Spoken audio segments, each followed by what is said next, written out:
Music from Hans Christian Andersen. Which one? Yeah, Yeah. Hans Christian Andersen, And the Danny Kaye. your father,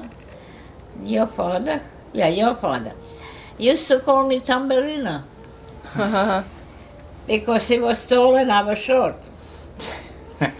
I'm now shorter. Yeah. I was 5'2", and now I don't think I'm 4'9" or something like that.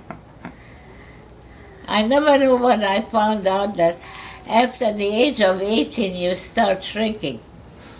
Your spine starts shrinking. So what you're saying is that I'm probably never going to be taller than my dad until he's Yeah. 80 or so? Because, I never got to be as tall as him. How tall are you, Seth? I'm 6 feet. 6? Yeah. And I think my dad is 6'2", 6'3". Your father was. Your father is what? 6'2". I think either... He's more than 6. Used to be more than 6. No, I think he's either 6'2" or 6'3". 6'2" or 6'3". Yeah. How tall was David? Who is that tall? Kevin is tall. Yeah. Kevin is tall and big. And your. What's the relation?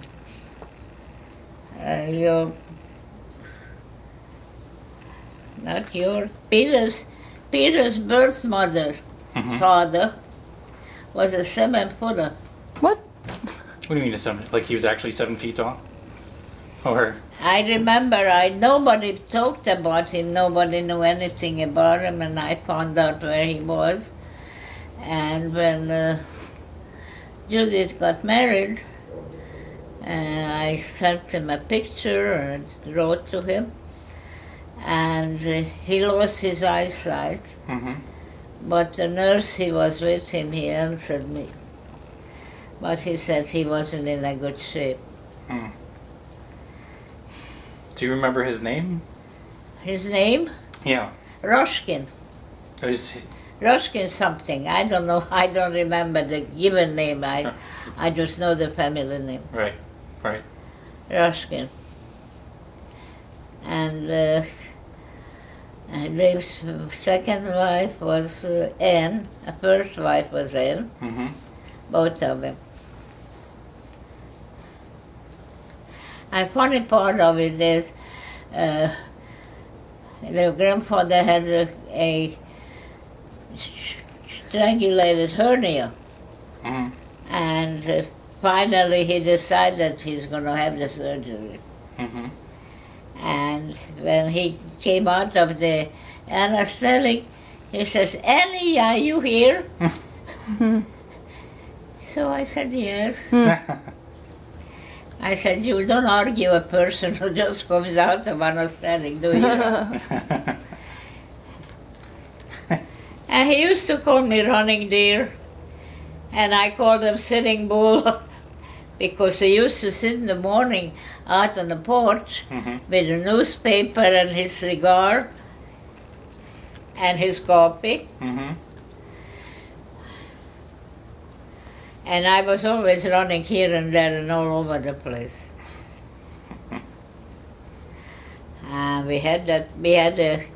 His pride and joy was a red Caprice sport model with a black leather interior and all that. And I pleaded with him, "Please teach me how to drive. At least teach me how to start a car." "No, I do all the driving."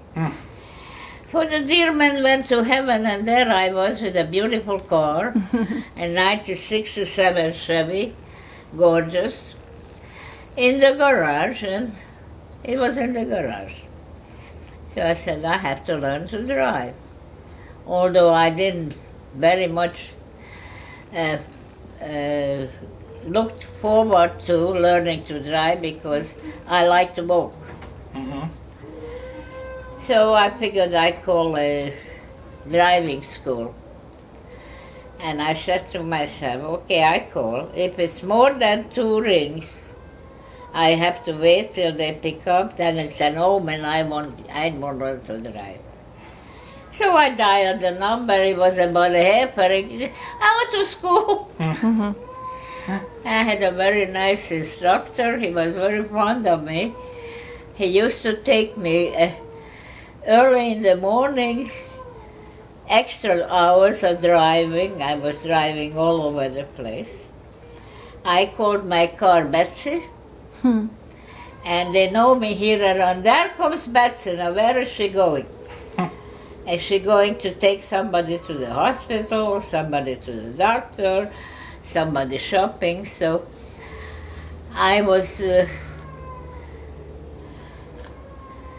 taxi for the community. How old were you when you learned to drive? What, sweetheart? How old were you when you learned to drive? How old was I? Yep, How old was I in 1978? You figured it out. 1978. I think I was 58 or something like that. Minus 19. I know I wasn't ready for Social Security. I was under 60. Uh-huh. But you learned. Huh? But you learned. Yeah, I learned. I learned. If I made my mind to it, I did. Mm-hmm. That's in the stubborn Robinson. That's my paternal grandparent father was a rabbi in Prague, Czechoslovakia. Your paternal grandfather was? My paternal one. Hmm. My maternal grandfather was an engineer who had 3 left hands.